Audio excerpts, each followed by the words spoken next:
Mais ce qui est très sensible, c'est depuis quelques mois maintenant, il y a de plus en plus de Français qui se posent des questions. Et de plus en plus de Français qui viennent sur mes analyses. Il y a quelque chose qui est en train de se produire et que les Français ont compris qu'il y a quelque chose qui cloche. Et puis il n'y a pas que ça, il n'y a pas que la corruption, il y a aussi le sentiment, c'est plus qu'un sentiment, c'est une réalité, que les décisions les plus importantes sont prises par des gens non élus, par une oligarchie absolument non élue, qui prennent des décisions. Voilà, Madame von der Leyen, qui n'est élue par personne, qui est corrompue jusqu'à l'os, qui a été d'ailleurs exfiltrée du poste du ministère de la Défense où il était déjà corrompu en Allemagne. Elle prend des décisions. En fait, c'est pas elle d'ailleurs le cerveau de l'affaire. Hein. Elle n'est elle-même, comme Macron, que des exécutants, hein, de gens qui sont plus haut placés. Et Madame von der Leyen nous impose des décisions incroyables. Parmi le pompon, c'est quand même le fait qu'elle a commandé, je rappelle, 4 milliards de doses d'injection ARNM Pfizer, alors qu'il n'y a que 450 millions d'habitants en Europe en comptant les bébés. Ça veut donc dire qu'elle a, comme une grande, elle a commandé pour 10 doses par personne. Et le plus extraordinaire, c'est qu'on ne sait pas pour quel montant, et qu'on ne sait pas savoir ce qu'il y avait contenu dans les contrats. Et qu'elle a eu des échanges de SMS avec Al-Bourla, le président de Pfizer, et qu'elle ne veut pas les donner. Et le plus extraordinaire des extraordinaires, c'est en plus de ça que c'est le New York Times qui demande maintenant, en vertu du droit à la communication des affaires, d'avoir les informations, et ce ne sont pas les journaux européens ni français. On est dans une situation de soumission qui défie l'imagination. On a eu quand même cette chose absolument extraordinaire d'une absence de débat que M. Macron, à partir du moment où il est devenu ministre des Finances, sous Hollande, pendant 2 ans, et ensuite président de la République, ça fait maintenant la 6e année, donc en l'espace de à peu près 8 ans, il a augmenté la dette publique française de 1000 milliards d'euros. 1000 milliards d'euros. C'est-à-dire qu'il a pris, quand il est arrivé, il y avait 2000 milliards d'euros d'endettement. Maintenant, on est à 3000 milliards. Alors, 1000 milliards d'euros, pour que vous voyez un petit peu ce que ça veut dire quelque chose comme 11 300 hôpitaux. 110 centrales nucléaires. C'est 1000 milliards. C'est une somme inimaginable, 1000 milliards d'euros. Lorsqu'il s'agit de relancer un petit peu l'armée française qui est au 36e dessous, on nous explique que donner 3 milliards d'euros supplémentaires à l'armée française, c'est un truc extraordinaire. On nous explique qu'il faut faire les réformes des retraites parce que c'est un drame. On pourrait avoir un déficit de 10 milliards d'euros pendant quelques années avant que ça revienne au vert. On se moque complètement de nous. 1000 milliards d'euros. On peut se demander légitimement où c'est passé. Bon, on sait qu'il y en a peut-être 500 milliards qui ont été dépensés à ne rien faire, hein, puisque ça a été le coup de génie de Macron, c'est-à-dire, pendant la Covid, de confiner tout le monde chez soi. On a été un des rares pays au monde à faire ça. Je rappelle que le Danemark, par exemple, la Suède, par exemple, qui n'a confiné personne, qui n'a donc augmenté absolument aucunement sa dette pour payer les gens à ne rien faire. Je rappelle que la Suède a un taux de mort du Covid par habitant inférieur à celui de la France. Donc ça n'a servi à rien. Et je rappelle, alors il y a des pays qu'il ne faut surtout pas citer, donc je ne les citerai que parce qu'on est entre nous. Mais par exemple, la Biélorussie n'a rien fait du tout. Rien du tout. Ils ont beaucoup moins de morts par habitant que nous. La grande majorité des pays du monde, d'ailleurs, n'ont pas fait grand-chose. Ils ont beaucoup moins de morts par habitant que nous. Nous, on a quand même consacré plus de 500 milliards d'euros. Je ne sais pas s'il y a beaucoup de gens qui ont des connaissances en matière économique, mais est-ce que vous imaginez si ces 500 milliards d'euros, on les avait injectés dans l'économie française? Mais c'est incroyable qu'on aurait pu injecter dans les hôpitaux, dans les écoles, dans les prisons, dans les forces de l'ordre, dans l'armée, dans la recherche, dans les moyens de la justice, dans la sauvegarde du patrimoine religieux et historique français. On sait qu'il faudrait, par exemple, pour sauver, il y a 2000 monuments historiques de premier plan qui menacent ruine. Il faut 4,5 milliards d'euros. On les a pas. C'est M. Stéphane Bern qui fait un loto pour demander des pièces jaunes. Et il nous a mis 1000 milliards d'euros. Il y a quand même un énorme problème. C'est le moins que l'on puisse dire, parce qu'on n'arrive pas à savoir d'ailleurs où tout est passé en définitive. C'était le deuxième argument, l'Europe c'est la démocratie, puis le troisième argument c'était l'Europe c'est la prospérité. Ben non. L'Europe ça n'est plus la prospérité, c'est le contraire qui est vrai. On attribue à l'Europe, on attribue à la France un niveau de vie, mais l'Europe est en train de détruire ce niveau de vie. On attribue en fait, on est comme dans un paquebot qui est en train de couler, donc les gens continuent, vous savez, dans le Titanic, continuent à jouer de l'orchestre, mais le paquebot coule. Mais le paquebot, c'est ce que nous avaient légué les générations antérieures, qu'on est en train de dilapider, en fait. Le taux de pauvreté en France et de grande pauvreté, qui est suivi par l'INSEE, a diminué continuellement depuis 1945 jusqu'en 2000.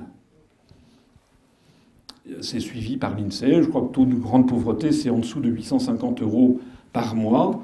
Et le taux de pauvreté, c'était 950 € par mois. Bon.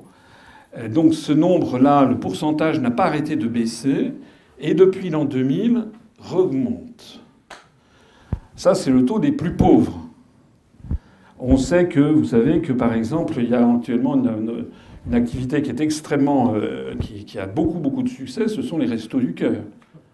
C'est également les soupes populaires, l'armée du salut. Mais c'est pas tout, c'est que ça concerne les plus pauvres, mais maintenant ce sont les classes moyennes qui sont en train de dégringoler. De l'inflation qui se développe un peu partout dans le monde occidental, c'est la planche à billets. La planche à billets qui est là pour éviter l'effondrement général. Alors déjà, les Américains ont beaucoup développé de la production de dollars, mais l'Europe également. Parce que ce qu'il faut comprendre, c'est que les marchés financiers ne croient pas dans la survie de l'euro à terme.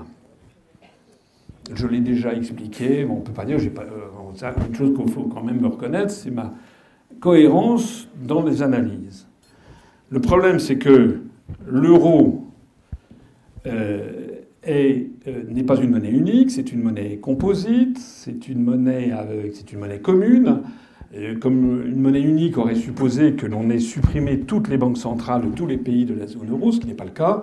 Les Allemands avaient exigé de conserver chacun sa banque centrale nationale pour que ce soit facilement réversible. Donc je ne vais pas entrer ici dans un débat sur l'euro, sauf si je peux répondre à vos questions, mais je sais que c'est extrêmement emmerdant.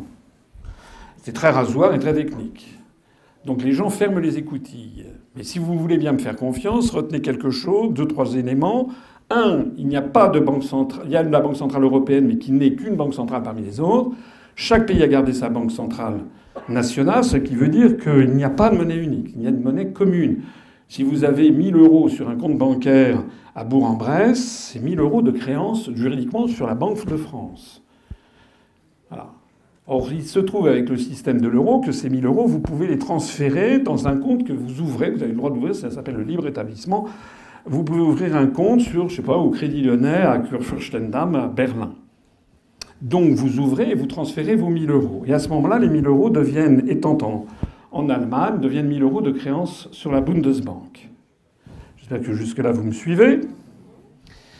Le problème, c'est que si demain l'euro explose, si vous avez des créances sur la Banque de France, ça deviendra des francs. Si vous avez des créances sur la Bundesbank, ça deviendra des marks. Et si vous avez des créances sur la Banque de Grèce, ce que je vous déconseille, ça deviendra des drachmes. Alors le grand public, évidemment, ne comprend pas tout ça, ça lui passe assez au-dessus. Mais il y a des gens qui comprennent ce qui se passe. Il y a des très grandes fortunes, ou des grands investisseurs, ou des très grandes sociétés. Donc ils savent qu'il faut absolument placer son argent au maximum en Allemagne ou accessoirement en Finlande, au Luxembourg et aux Pays-Bas, pour ce qui concerne la zone euro. Et si vous voulez échapper à la zone euro, vous allez en Suisse. Alors je reviens à l'euro. Le problème de l'euro, c'est donc que la France est extrêmement endettée. Avec 3 000 milliards d'euros, nous sommes le pays le plus endetté de l'Europe, de l'Union européenne. On est suivi de près, on est talonné par l'Italie. Et que les marchés financiers voient ça avec beaucoup d'inquiétude. Et comme les marchés voient ça avec beaucoup d'inquiétude, lorsque l'État français émet une obligation à 10 ans, les marchés financiers demandent une rémunération supérieure à celle qu'ils demandent à l'Allemagne quand l'Allemagne émet une obligation à 10 ans. Par exemple, l'Allemagne va émettre une obligation à 10 ans, les marchés financiers vont demander que ce soit, je sais pas, quelque chose du style 1%. Mais si c'est la France, ils vont demander 2 ou 3%. Si c'est l'Italie, ils vont demander 4%. Alors pourquoi d'ailleurs, c'est un des grands mystères qui vous est caché, pourquoi est-ce que les marchés financiers demandent un taux d'intérêt supérieur pour acheter, pour souscrire à une obligation du Trésor italien ou du Trésor français, alors qu'a priori, on a la même monnaie, a priori, tout le monde se porte très bien, et donc il n'y a absolument aucune raison pour qu'on paye plus qu'on demande plus cher que pour une obligation allemande. Donc en fait, ça a été, je vois quelqu'un qui connaît bien la leçon dans la salle, j'ai déjà expliqué, je redis pour ceux, parce qu'il faut toujours redire les choses. Il y avait l'ancien président de la BCE qui avait expliqué, Mario Draghi, qui était un Italien, il avait un jour lâché le morceau. C'est un peu comme Biden. Parfois, il parle trop. Comme Biden sur le Nord Stream, un jour, Mario Draghi, il a trop parlé. Il a expliqué, il a rappelé qu'un taux d'intérêt demandé par un marché financier, c'est pour rémunérer 3 risques. Le premier risque, c'est ce que l'on appelle le risque de liquidité. C'est-à-dire que si vous avez, mettons, 10 000 euros, et puis que vous décidez de ces 10 000 euros, plutôt que de les avoir sur votre compte en banque ou sur un compte à vue comme la caisse d'épargne, vous souscrivez un emprunt à 10 ans de l'État, de tel ou tel État, ben pendant 10 ans, vous n'avez plus votre argent. Et donc ça se paye, parce que peut-être que 6 mois après, vous aurez besoin de nouveau d'argent. Et là, à ce moment-là, il faudra que vous cherchiez de l'argent ailleurs. Ou que vous revendiez l'obligation en question sur les marchés secondaires. Donc ça s'appelle le risque de liquidité. À partir du moment où vous prêtez votre argent, ça mérite d'être rémunéré. Jusque-là, tout va bien. La deuxième raison qu'il avait évoquée, c'est le risque de solvabilité. C'est-à-dire que lorsque vous prêtez de l'argent, vous espérez que la personne à qui vous prêtez de l'argent va vous rembourser. Donc a priori, quand on prête à une banque centrale d'un grand pays, on ne court pas grand risque. Mais on a déjà vu des banques centrales faire faillite. Par exemple, la Reichsbank, la Deutsche Bank, Reichsbank en 1923 en Allemagne. Et donc, la solidité financière de la Banque centrale de Grèce ou de la Banque centrale d'Italie est un peu sujette à caution. Mais surtout, et c'est là où Mario Draghi a fait une grosse bêtise ce jour-là, c'était il y a quelques années, c'est qu'il a lâché le morceau en disant le troisième risque, c'est le risque de change. Oh, ça a fait le tour de la planète financière, ça a été aussitôt étouffé. Bon.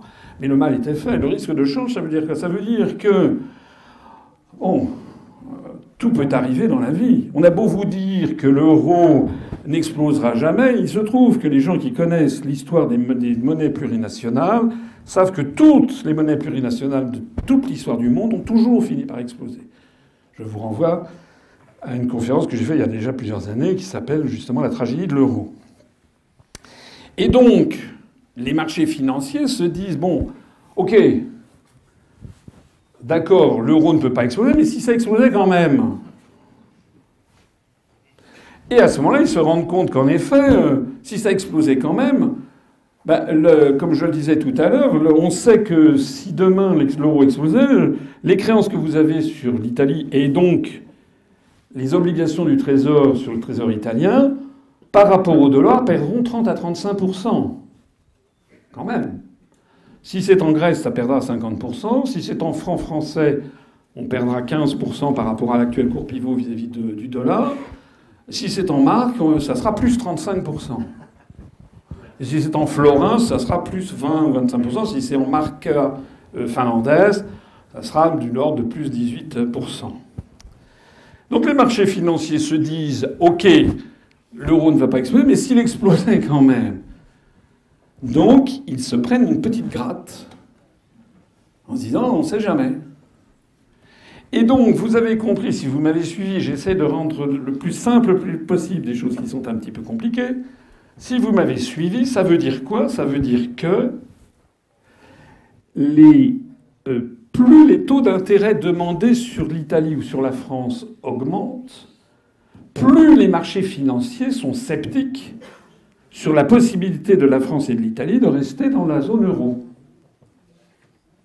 Et lorsque M. Macron nous fait plus 1000 milliards d'euros d'endettement en 6 ans, en 8 ans, les marchés financiers qui voient que la France est dans un état d'endettement absolument colossal, ils se disent bon, moi je préfère, quitte à faire, plutôt s'il faut acheter une obligation sur le trésor français, je vais demander plus d'argent que sur le trésor allemand. Donc les taux d'intérêt demandés par les marchés financiers augmentent. Et le problème, c'est que les marchés financiers suivent ça comme le lait sur le feu. Ça s'appelle, en anglo-américain, ça s'appelle un spread, c'est-à-dire une différence. Et l'une des choses les plus suivies, c'est le spread qu'il y a entre l'obligation à 10 ans sur le trésor allemand et l'obligation à 10 ans sur le trésor italien. Et lorsque ce spread augmente, ça veut dire que le risque d'explosion augmente de façon quasi exponentielle. Alors ce problème-là est arrivé à plusieurs reprises déjà dans l'histoire de l'euro, et Mario Draghi avait trouvé avec les membres de la BCE une solution qui est un cautère sur une jambe de bois, comme on disait jadis, c'est-à-dire une fausse solution, c'est-à-dire qu'on camoufle l'affaire.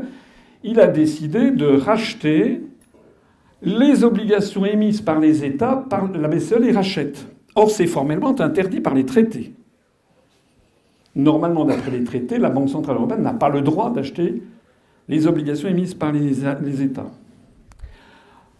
Comme c'était un Italien à la tête de la BCE, comme par ailleurs toutes les banques centrales qui sont à la BCE sont sous la pression des politiques qui disent on ne peut pas laisser l'euro exploser, il a donc été décidé que on n'allait pas racheter les obligations, mais on allait le faire quand même, et on allait le faire sur le marché secondaire. C'est-à-dire que lorsqu'un État émet un emprunt sous forme d'obligation, la BCE ne peut pas le racheter, des banques commerciales peuvent le faire, par exemple, mais la banque commerciale peut dès le lendemain le revendre sur le marché secondaire, d'occasion, si on peut dire, et là, la BCE va racheter sur le marché secondaire.